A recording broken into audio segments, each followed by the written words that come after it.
Today we will discuss the 5 ways to potentially avoid mandatory minimum jail sentences in federal drug cases. Under federal law, there are essentially 3 categories of drug offenses.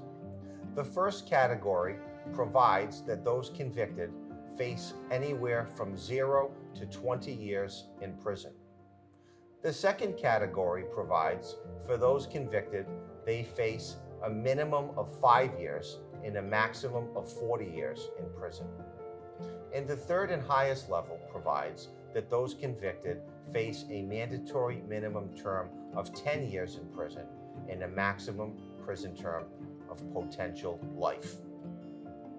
Under the federal court system, there are only 5 ways to avoid potential mandatory minimum jail sentences for those convicted of federal drug crimes. First, go to trial and win your case. If you are found not guilty of a charged federal drug crime, then you will not be subjected to any punishment at all. Second, file a motion to suppress, which results in the exclusion of evidence in your case.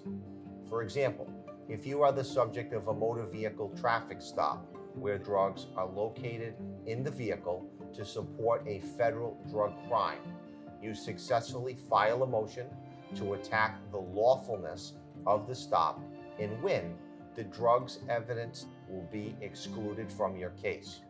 No evidence, no case, no punishment, no mandatory minimum.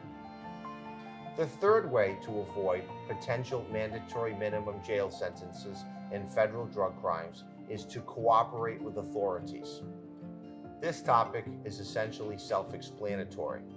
Under federal law, those defendants who aid authorities in ongoing investigations and criminal prosecutions can be the recipients of certain benefits that relieve them from being subjected to any mandatory minimum prison time.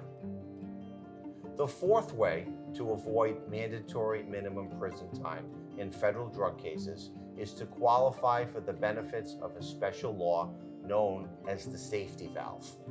In order to receive the safety valve benefit, you must meet 5 requirements. First, you must have a very limited criminal history. Second, you must not be charged with a crime that involves any firearm, weapon, or destructive device. Third, in connection with your case, you must not be charged with any crime that involves the injury or threat of injury to another person. Fourth, the role that you played in the offense must not be one of a manager or supervisor in any criminal conduct or organization. And fifth and finally, the defendant must sit down and meet with government authorities and disclose truthfully all knowledge and information they have about their own involvement in criminal conduct. Those defendants who meet the 5 requirements for the safety valve will be relieved of the burden of having to serve any mandatory minimum jail time. The fifth and final way to avoid mandatory minimum prison time if convicted of a federal drug offense is to negotiate with government authorities. This is where a criminal defense attorney negotiates with a prosecutor, highlighting the strengths in the defendant's case and the weaknesses in the government's case in an effort to persuade the government to lower or reduce the charged drug offense in an effort to alleviate the client of having to be subjected to any mandatory minimum prison time.